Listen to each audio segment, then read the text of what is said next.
बिस्मिल्लाहिर्रहमानिर्रहीम। Dear students, आज का हमारा टॉपिक है अकॉस्टिक एंड अल्ट्रासाउंड वेव्स। तो चलिए स्टार्ट करते हैं। यूनिट 11 जैसे कि आपको पता है, और साउंड, इम्पोर्टेंस ऑफ अकॉस्टिक्स।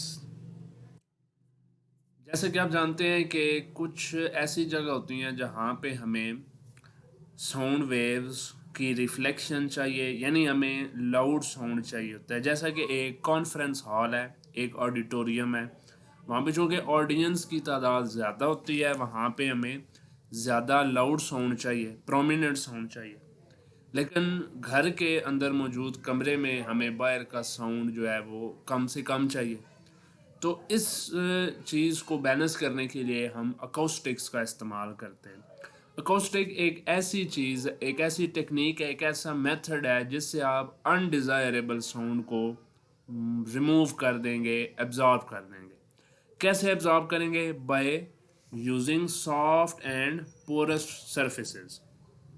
ठीक है, अब ये सॉफ्ट एंड पोरस सरफेसेस के बारे में भी हम आगे डिस्कस करेंगे कि ये कौन कौन सी सरफेसेस होते हैं।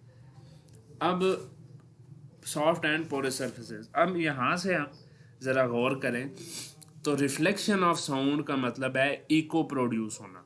ठीक है, रिफ्लेक्शन ऑफ साउंड या इको ऑफ साउंड एक ही बात है, अगर आपने पिछले टॉपिक में पढ़ा है तो। Reflection of sound is more prominent if surface is rigid and smooth. अगर कोई सरफेस रिजिड है, सख्त है, तो वहाँ पे सरफेस रिफ्लेक्शन ज़्यादा होगी, यानी वहाँ पे जब साउंड वेव्स उसके साथ आगे टकराएंगी तो आपको जो साउंड वेव्स हैं वो ज़्यादा रिफ्लेक्ट होंगी, आपको इको सुनाई देगी। और स्मूथ सरफेसेस भी, और लेस होती है सरफेसेस इरेगुलर एंड। अगर कोई सरफेस इरेगुलर है यानी बेढंगी शेप की है और सॉफ्ट है, वहाँ पे रिफ्लेक्शन कम से कम होगी, और वहाँ पे रिफ्लेक्शन का जो दूसरा प्रोसेस है, ओल्ड प्रोसेस है, वो है एब्जॉर्प्शन, यानी वहाँ पे साउंड वेव्स एब्जॉर्ब हो जाएंगी। तो इसी तरह से हमारे जो घरों में लगे हुए पर्दे हैं और रग्स हैं, ये भी साउंड वेव्स को, जो अनडिज़ायरेबल साउंड वेव्स हैं, उनको अपने अंदर एब्जॉर्ब कर लेते हैं। ठीक है, तो और जो इकोज प्रोड्यूस होती हैं उनको प्रोड्यूस होने से रोकते हैं। जबकि मैंने आपको बताया था कुछ जगह पे हमें जो है वो ज़्यादा इको प्रोड्यूस करने की ज़रूरत होती है, जैसे कि एक बड़ा कॉन्फ्रेंस हॉल, ऑडिटोरियम, या इस तरह के जो बड़े से लेक्चर हॉल्स होते हैं। तो वहाँ पे क्या किया जाता है, वहाँ पे एक मसला ये आता है कि वहाँ पे मल्टी रिवर्बरेशंस आ जाती हैं। मल्टी रिवर्बरेशंस क्या हैं? साउंड वेव्स रिफ्लेक्ट एक बार नहीं होती, बल्कि कई बार साउंड वेव्स रिफ्लेक्ट होती हैं, और उसे मल्टीपल रिफ्लेक्शंस कहा जाता है। ये जो मल्टीपल रिफ्लेक्शन है ये रिवर्बरेशंस बनाती हैं। जब ये मल्टीपल रिफ्लेक्शन रिवर्बरेशन बनाएगी तो उस सूरत में हमारी जो साउंड वेव्स हैं वो साउंड बिकम गार्बल्ड, यानी वो हमें साउंड की समझ नहीं आएगी कि वो एक्चुअली साउंड है क्या। ठीक है, तो उसको रिमूव करने के लिए, उस गार्बल्ड साउंड को रिमूव करने के लिए एक बैलेंस अचीव किया जाता है, एक बैलेंस बनाया जाता है।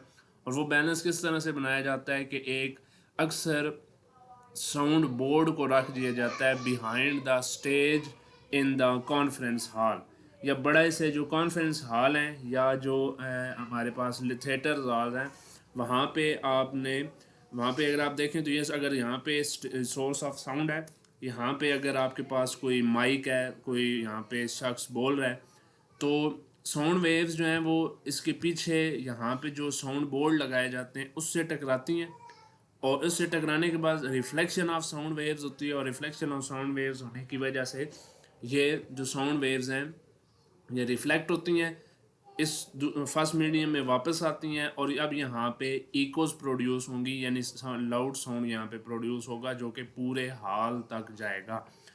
तो इस तरह के अरेंजमेंट्स जो किए जाते हैं उनको, इसी प्रोसेस को हम अकॉस्टिक्स कहते हैं, जो अनडिज़ायरेबल साउंड को रिमूव करने के लिए इस्तेमाल होते हैं।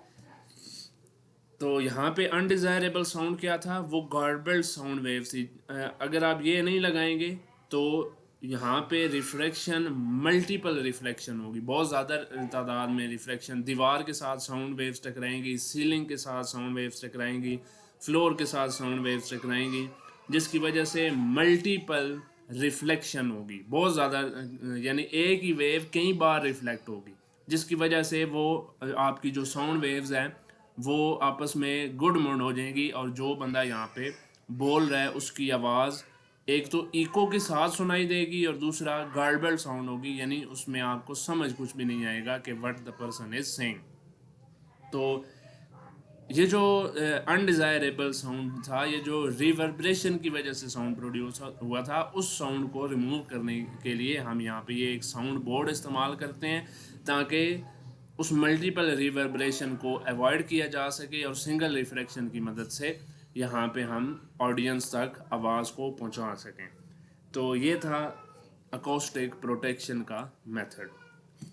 नेक्स्ट हमारा टॉपिक है Audible frequency range. Audible frequency range, जैसे कि नाम से ज़ाहिर है कि वो फ्रीक्वेंसी रेंज जो सुनी जा सके, ऑडिबल फ्रीक्वेंसी रेंज कहलाती है। लेकिन कौन सुन सके? हमारा ह्यूमन ईयर सुन सके, उसे ऑडिबल फ्रीक्वेंसी रेंज कहते हैं। और ये रेंज जो है वो इंसानों के लिए 20 हर्ट्ज से लेके 20,000 हर्ट्ज तक होती है। एज के साथ, पीपल के एज के साथ ये वेरी करती है, ठीक है। और यंग चिल्ड्रन में जो है वो 20,000 तक की आवाज़ों को सुन सकते हैं, लेकिन जो बूढ़े लोग हैं वो 15,000 हर्ट्ज तक की आवाज़ों को ईजिली सुन सकते हैं। उसके बाद हमारा टॉपिक है अल्ट्रासाउंड। अल्ट्रासाउंड, जैसे कि मैंने अभी आपको बताया कि हमारी जो ऑडिबल फ्रीक्वेंसी रेंज है वो 20,000 हर्ट्ज तक है, उससे ज़्यादा की आवाज़ें हम नहीं सुन सके, और 20 हर्ट्ज से भी कम की आवाज़ें भी हम नहीं सुन सकते। तो ऐसी साउंड वेव्स जिनकी फ्रीक्वेंसी 20,000 हर्ट्ज से ज़्यादा होती है वो अल्ट्रासाउंड या अल्ट्रासोनिक वेव्स कहलाती हैं। जब क्योंकि ये इनकी फ्रीक्वेंसी बहुत ज़्यादा, तो इनकी जो वेव लेंथ है वो कम होती है, और वेव लेंथ इनकी कम होने की वजह से जो है वो हम इनकी ज़्यादा से ज़्यादा जो है वो हम इनकी वेव लेंथ कम होती है। यहाँ से अगर आप देखें v is equal to F lambda, ठीक है। अब यहाँ से मैं लेमडा आपके पास वेव लेंथ है, एफ फ्रीक्वेंसी है, और ये आपके पास स्पीड है। यहाँ से अगर मैं फ्रीक्वेंसी की वैल्यू निकालूँ तो लेमडा दूसरी साइड पे डिवाइड हो जाएगा, ठीक है। तो यहाँ से आपके पास बनेगा F is equal to V by lambda. अब अगर आप फ्रीक्वेंसी और लेमडा का आपस में रिलेशन देखें, ये इन्वर्स रिलेशन बनता है। अगर फ्रीक्वेंसी ज़्यादा होगी तो वेव लेंथ कम होगी, ठीक है। अगर फ्रीक्वेंसी कम होगी तो वेव लेंथ ज़्यादा होगी। अब यहाँ पे अगर आप देखें तो अल्ट्रासाउंड की फ्रीक्वेंसी 20,000 हर्ट्ज़ है, जो कि बहुत ज़्यादा फ्रीक्वेंसी है। अगर फ्रीक्वेंसी ज़्यादा तो वेव लेंथ कम। वेव लेंथ अगर कम है तो इसका मतलब है कि आप जो छोटी से छोटी चीज़ है उसको आप ज़्यादा फ्रीक्वेंसी वाली वेव्स के साथ देख सकते हैं। चूँकि वेव लेंथ कम होने का मतलब है कि आप छोटी से छोटी चीज़ को देख सकते हैं, डैट इज़ आप जर्म्स को देख सकते हैं, आप बैक्टीरिया को देख सकते हैं, आप वो चीज़ें जो कि नेकेड आई से नज़र नहीं आती उनको भी देख सकते हैं, सेल्स को देख सकते हैं, ठीक है। तो ये फ्रीक्वेंसी चूँकि इनकी ज़्यादा, तो इसकी वेव लेंथ कम हो जाती है, और कम वेव लेंथ की वजह से हम जो बहुत ज़्यादा स्मॉल ऑब्जेक्ट्स हैं उनको भी ईज़िली देख सकते हैं। तो इस इफ़ेक्ट को इस्तेमाल करते हुए मेडिकल में इसका बहुत सारा इस्तेमाल है। मेडिकल फील्ड में अल्ट्रासाउंड वेव्स जो हैं वो डिफरेंट एलमेंट्स हैं, बहुत मुख्तलिफ़ किस्म की बीमारियाँ हैं जिनको डील करने के लिए, इलाज करने के लिए इस्तेमाल किया जाता है। मुख्तलिफ़ ऑर्गन्स हैं जिनका टिश्यूज़ और ट्यूमर्स को ट्रीट किया जा सकता है। इसमें होता ये है कि ये जो वेव्स हैं इनको ट्रांसमिट किया जाता है ह्यूमन बॉडी के अंदर, और ह्यूमन बॉडी जो है वो ट्रांसमिट किया जाता है, और वहाँ से रिफ्लेक्ट वेव्स वापस आती हैं, और उनका इमेज जो है वो स्क्रीन के ऊपर देख लिया जाता है। वेव्स जो हैं वो जाएंगी, ट्रांसमीटर से ट्रांसमिट होंगी ह्यूमन बॉडी के अंदर, और ह्यूमन बॉडी से जब रिफ्लेक्ट बैक होंगी तो उसका इमेज स्क्रीन के ऊपर देख लिया जाएगा, और स्क्रीन पे देखने के बाद जो है वो डायग्नोस कर लिया जाता है मुख्तलिफ़ बीमारियों को। कुछ ऐसी आजकल अल्ट्रासोनिक वेव्स हैं जो कि use to remove blood clots form in the arteries. Arteries के अंदर जो ब्लड क्लॉटिंग हो जाती है उनको रिमूव करने के लिए भी यूज़ किया जाता है। और पिक्चर थायराइड ग्लैंड जो है उसकी पिक्चर हासिल करने के लिए भी हम यूज़ कर सकते हैं अल्ट्रासाउंड वेव्स को। सोनार एक बहुत बड़ी एप्लीकेशन है टेक्निकल फील्ड के अंदर, ठीक है। तो सोनार का बहुत ज़्यादा इस्तेमाल जो है वो किया जा सकता है। सोनार का मतलब होता है साउंड, नेविगेशन एंड रेंजिंग, ठीक है। Sound, navigation and ranging. So it is used to locate the underwater depth, या ऑब्जेक्ट अगर पानी में कोई गहरे पानी में कोई ऑब्जेक्ट पड़ा है तो वो कितने गहराई में पड़ा हुआ है उसकी आप डेप्थ को फाइंड कर सकते हैं, उसकी लोकेशन को फाइंड कर सकते हैं बाय यूजिंग सोनार सिस्टम। अब होता क्या है सोनार सिस्टम में, ये एक शिप के अंदर अक्सर लगा होता है। और सोनार सिस्टम जो है यहाँ पे, ये सोनार सिस्टम में दो चीज़ें होती हैं, एक ट्रांसमीटर होता है और एक रिसीवर होता है। ट्रांसमीटर जो है वो वेव्स को ट्रांसमिट करता है, लेकिन कौन सी वेव? अल्ट्रासोनिक वेव्स को ट्रांसमिट करता है। और वो जो वेव्स ट्रांसमिट होंगी वो ऑब्जेक्ट के साथ स्ट्राइक करेंगी, और स्ट्राइक करने के बाद वापस सोनार सिस्टम में जाएंगी, और यहाँ पे एक रिसीवर लगा होता है, यह वेव्स को रिसीव करेगा। रिसीव करने के बाद अब टाइम लैप्स या टाइम कैलकुलेट कर लिया जाता है कि वेव्स ट्रांसमिट ऑब्जेक्ट तक पहुंचने तक और रिसीवर तक आने तक उसने कितना टाइम लिया। वेव्स यहाँ से ऑब्जेक्ट तक पहुंचने में और ऑब्जेक्ट से रिसीवर तक पहुंचने में कितना टाइम लिया इसने, वो टाइम कैलकुलेट कर लिया जाता है। और speed of sound in water हमें पता होती है, ठीक है, क्योंकि ये बेसिकली हैं तो साउंड वेव्स ना हायर फ्रीक्वेंसी की हैं, 20,000 से हर्ट्ज की ज़्यादा की फ्रीक्वेंसी हैं, लेकिन ये हैं तो sound waves. Speed of sound हमें वाटर के अंदर पता होती है, और कितना टाइम लगा इस यहाँ से ट्रांसमीटर से ऑब्जेक्ट तक पहुँचने में, ऑब्जेक्ट से दोबारा रिसीवर तक पहुँचने में कितना टाइम लगा, उस टाइम को नोट कर लिया जाता है।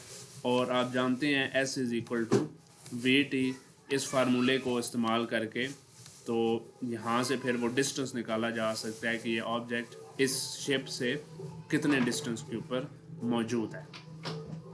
तो ये जो है वो आपके पास यूज़ है टेक्निकल फील्ड में। अब हम ये था सोनार का इस्तेमाल, ठीक है। और सोनार जो है वो बेसिकली अल्ट्रासाउंड की ही एक एप्लीकेशन है। सोनार जो है is also use to see the shape and size of the object.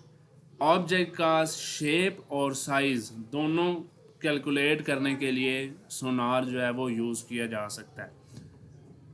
इसके अलावा कुछ हैवी मशीनरीज़ हैं, जैसे कि शिप्स के इंजन्स होते हैं और प्लेन्स के इंजन होते हैं और टरबाइंस वगैरह हैं, वहाँ पे क्रैक्स अपीयर हो जाते हैं, वहाँ पे क्रैक्स अपीयर हो जाते हैं।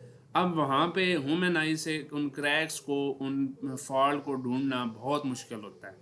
इसके लिए अल्ट्रासाउंड वेव्स का इस्तेमाल किया जाता है, और अल्ट्रासाउंड वेव्स का इस्तेमाल करके उनकी इमेजेस हासिल कर ली जाती हैं, और वहाँ इस तरह से उन क्रैक्स को जो है वो हम इजीली देख सकते हैं कि किसी मशीनरी में कहाँ पे क्रैक्स आ गए।